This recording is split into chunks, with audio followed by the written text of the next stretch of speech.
પછી ખૂણામાં ખાટલો નખાઈ જાય ને એને કોઈ ધ્યાન દે નહીં, અને પછી ભગવાન કહીએ હે ભગવાન હવે મોત આપી દો તો હારું, હવે મોત આપી દો તો હારું. પણ ભગવાન શું કહે?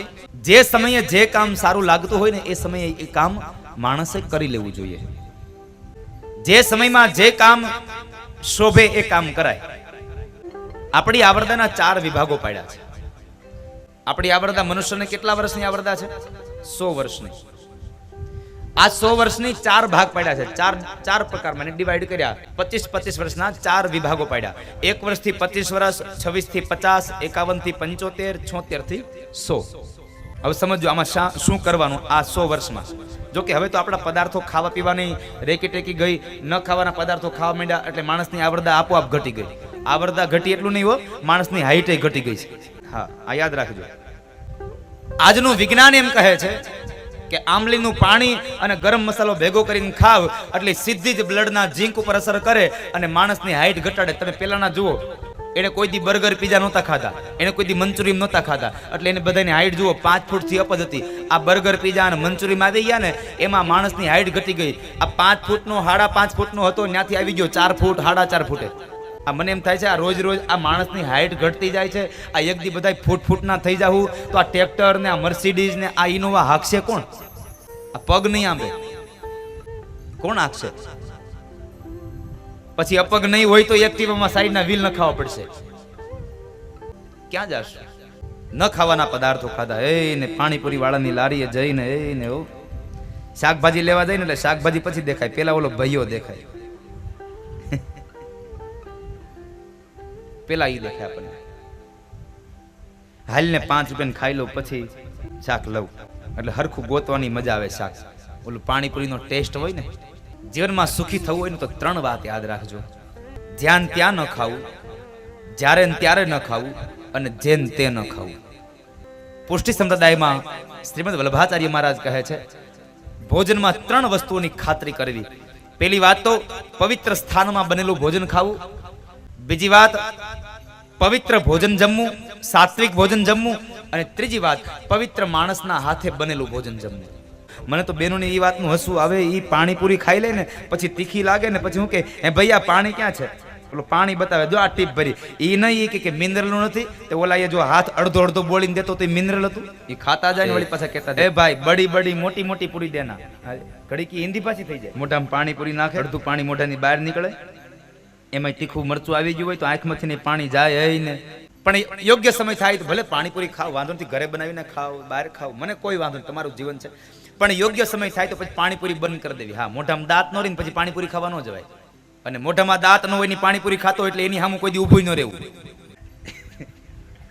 અનુભવ કરો તો એકવાર, મોઢામાં દાંત ન હોય ને પાણીપુરી ખાવા જાય, આમ દબાવો, સીધી પિચકારી માથે. એટલે યથાયોગ્ય સમય પાણીપુરી મૂકી દેવી.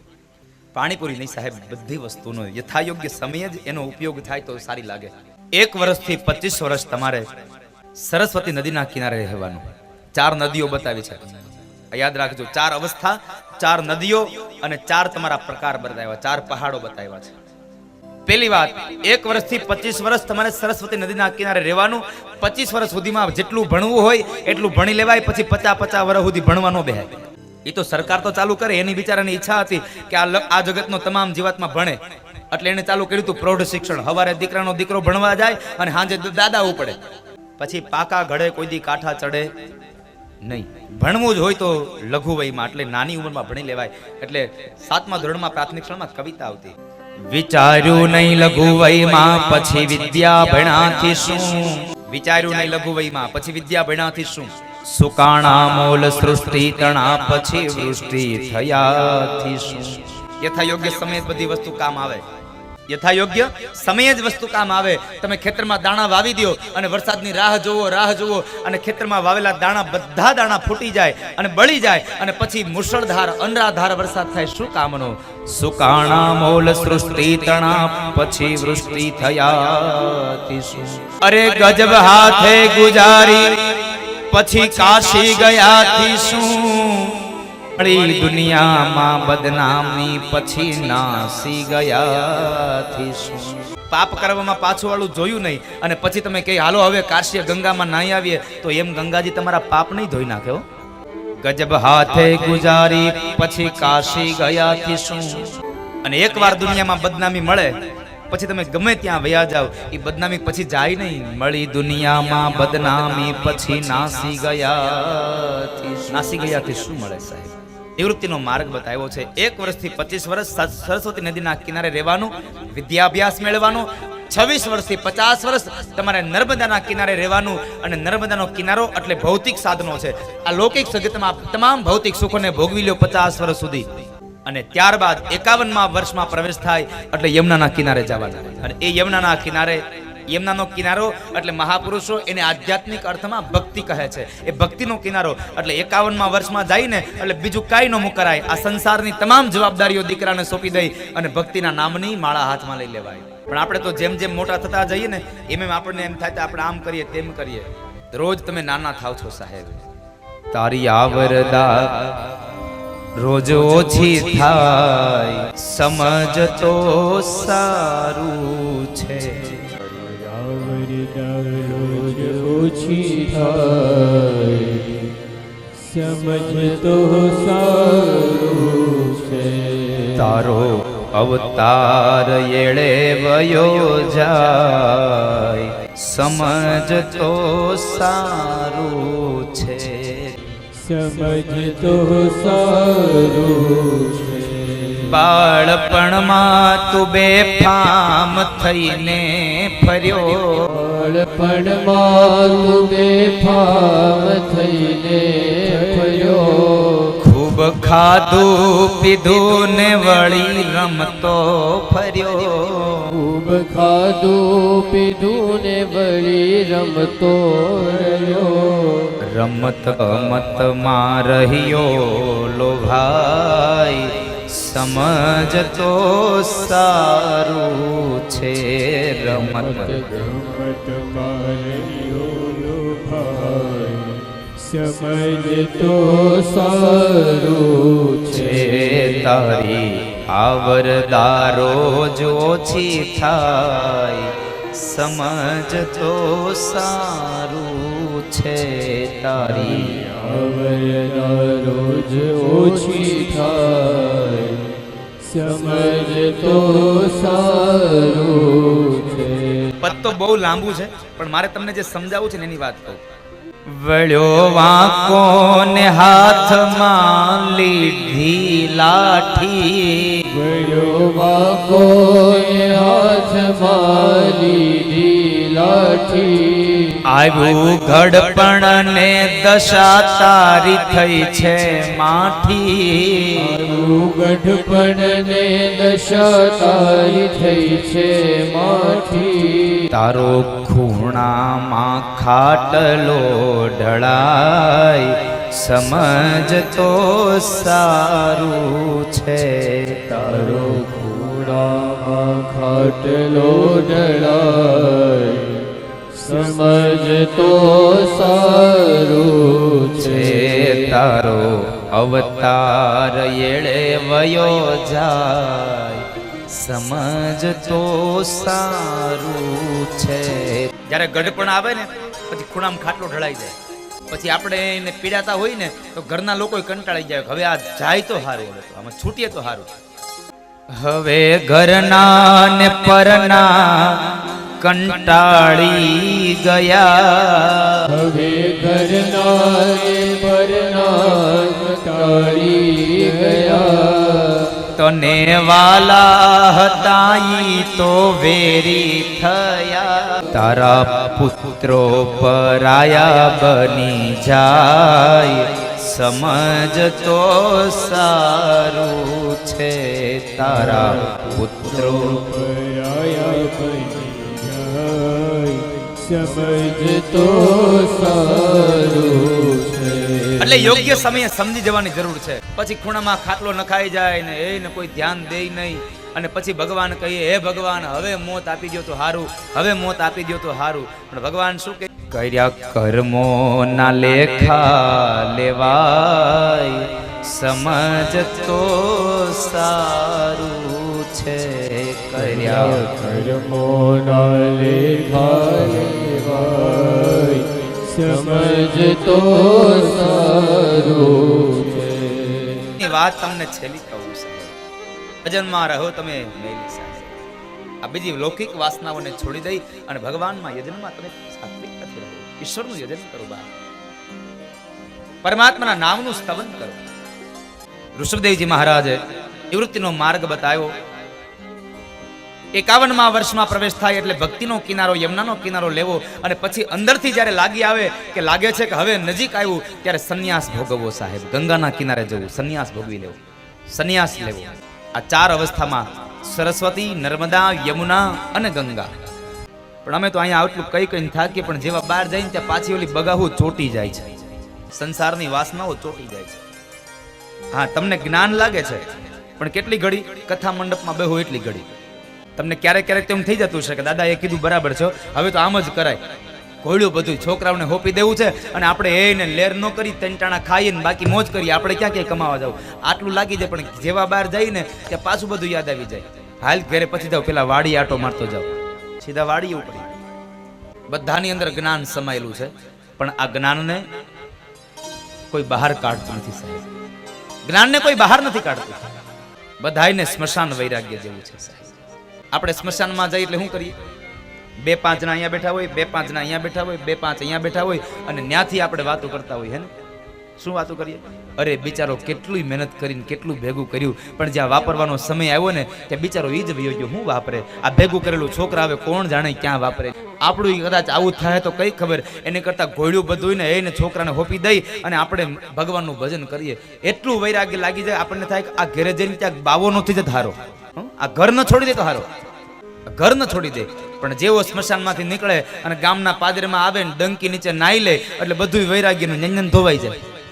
ત્યાં હતો એવો ને એવો પાછો બધું વૈરાગ્ય ધોવાઈ ગયું સાહેબ, કઈ કામ ના. સ્મશાન વૈરાગ્ય. ભરતે પણ પોતાને ત્યાં રાજગાદી પોતાના ઉત્તરાધિકારીઓને સોંપી દઈ અને યથાયોગ્ય સમયે ગંડકી નદીના કિનારે જઈ પુલ્હાશ્રમની અંદર આશ્રમ બાંધી અને તેઓ રહ્યા છે અને ત્યાં આગળ એમણે ભગવાનનું યજન કર્યું છે. પણ એક વખતના સમયે બરાબર એ પુલ્હાશ્રમની અંદર જ્યાં ગંડકી નદીમાં સ્નાન કરે છે તો ત્યાં આગળ એમણે એક હરણીનું બચ્ચું જ્યાં ત્રણાતું આવે છે, એ હરણના બચ્ચાને લઈ કિનારે લઈ આવ્યા, પોતાના આશ્રમની અંદર લઈ ગયા છે. આખો દિવસ રટણ લાગતું હરી હરી હરી હરી.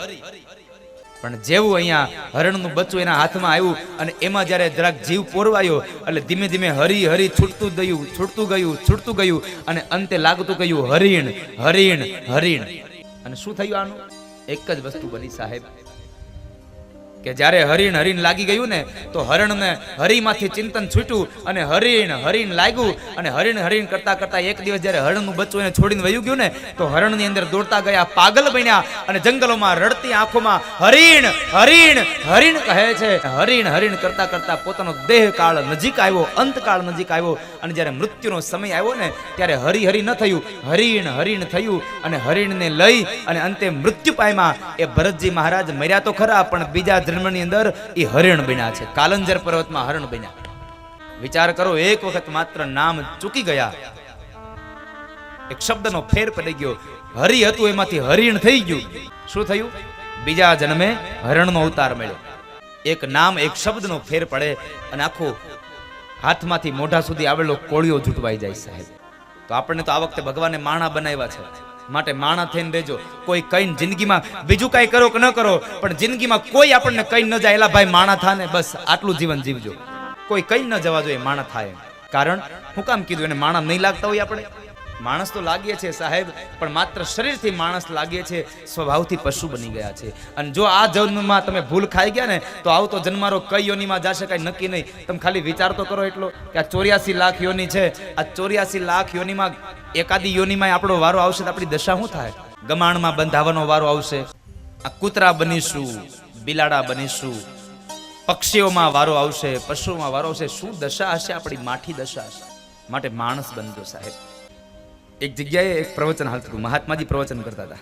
એટલે મહાત્માજી પ્રવચન કરતા કરતા એને વાત કરી કે ભાઈ, હે ધર્માત્માઓ, તમે એક વાત યાદ રાખજો કે આ જન્મની અંદર આપણને ભગવાને માણા બનાવ્યા છે ને, તો માણસ તરીકે જીવન જીવજો, નહીં તો આવતા જન્મારે જો તમે કઈ ખરાબ જીવન આ કામ કર્યા ને તો બીજો જન્મ પશુઓનીમાં થશે ને તો દશા માઠી થશે. હજારો માણસની મેદની હતી, એમાંથી એક માણસ ઉભો થયો. મહારાજ આ શું કહો છો તમે? બીજો જન્મ પશુનો થશે? તો મેં તો એવું સાંભળ્યું છે કે આ જન્મે માણા થયા એટલે બીજે જન્મે માણા મરે એટલે બીજા જન્મે માણસ જ થાય. મેં તો આવું સાંભળ્યું છે. મહાપુરુષ કહે છે ભાઈ તમારી વાત સાચી છે. આ જન્મ માણાનો મળ્યો હોય અને આ જન્મમાં માણા મરે એટલે બીજા જન્મે માણસ જ થાય. હું ક્યાં ના પાડું છું? અરે તમે હમણાં બોલ્યા કે હારા કામ કરજો નકર બીજા જન્મમાં પશુ થાશો, તો ઘડીક ઘડીકમાં ફરી જાઓ છો. અને ત્યારે મહાત્માજી કહે છે હવે સાંભળે ભાઈ, અને તમે બધા સાંભળો, મારા શબ્દો પર ધ્યાન દેજો. મહાત્માજી કીધું ભાઈ હું ક્યાં તારી વાતનો વિરોધ કરું છું, હું પણ એમ જ કહું છું માણા મરે એટલે બીજા જન્મે માણસ જ થાય. માણસ મરે એટલે બીજા જન્મે માણસ જ થાય. સમજાય છે? કેટલા લોકોને સમજાણી આ વાત મારી? બાકીના બધાને આગળ ટપ્પો પડીને બાઉન્સર થઈ ગઈ.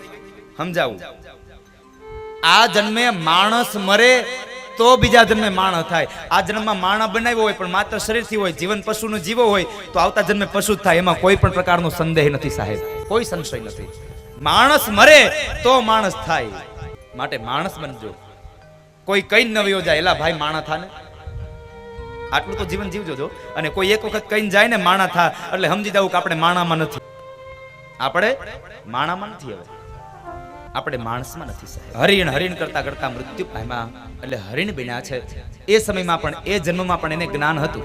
હવે આપણને એમ થાય પશુઓનીમાં જ્ઞાન, હા ગયા જન્મનું જ્ઞાન હતું કે મેં ગયા જન્મમાં માણસ હતો પણ હરિણ હરિણ થઈ ગયું, એમાં હરણ બન્યો એટલે આ વખતે એને ભગવાનનું યજન કર્યું.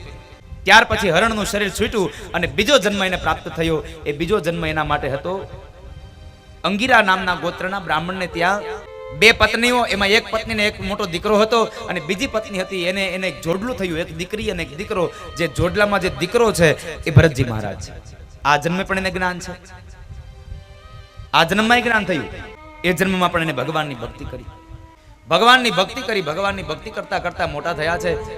એને જ્યારે યજ્ઞોપવિતના સંસ્કાર દેવાયા ત્યારે ગાયત્રી મંત્ર બોલવાનું કીધું. ભરતજી મહારાજ ગાયત્રી મંત્ર ન બોલ્યા, કારણ બોલવું તો પાપ થાય ને, માટે બને ત્યાં સુધી ઓછું બોલવું. બોલવું ખરું પણ ઓછું બોલવું, કારણ કે આપણી કહેવત છે નવ બોલામાં નવ ગુણ, બોલે એના બોર વેચાય.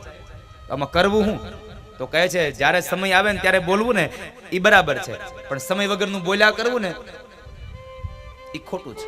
સમય વગરનું બોલવું નહીં સાહેબ. જીવનમાં જરૂર ન પડે તો મૌન રહેવું. ભલે ગામ કે આ મીંઢો છે કઈ વાંધો નહીં, કેવા વાળાને કેવા દો. કોઈને હારે બોલતોય નથી, ભલે કે વાંધો નહીં કેવા દો. કારણ નકર આ જિંદગી આમનમ વહી જશે સાહેબ. આ જિંદગી આમનમ મેળે વહી જાય ને એના કરતા તો જિંદગી જીવી લેવી સારી સાહેબ. જ્ઞાન મેળવી લેવું. અને એક વાત યાદ રાખજો, જ્ઞાન ગમે ત્યાંથી મળે. જ્ઞાન તો ગમે ત્યાંથી મળે, એમાં કોઈ સંશય નથી. આપણી નજર હોય, હાસ્ય કલાકારો એમ કહે ને કે નજર નાખો ત્યાંથી હાસ્ય મળે, તો મારી વ્યાસપીઠ એમ કહે છે તમે નજર નાખો ત્યાંથી તમને જ્ઞાન મળે. જો તમારી નજર હોય તો સાહેબ, નજર હોવી જોઈએ.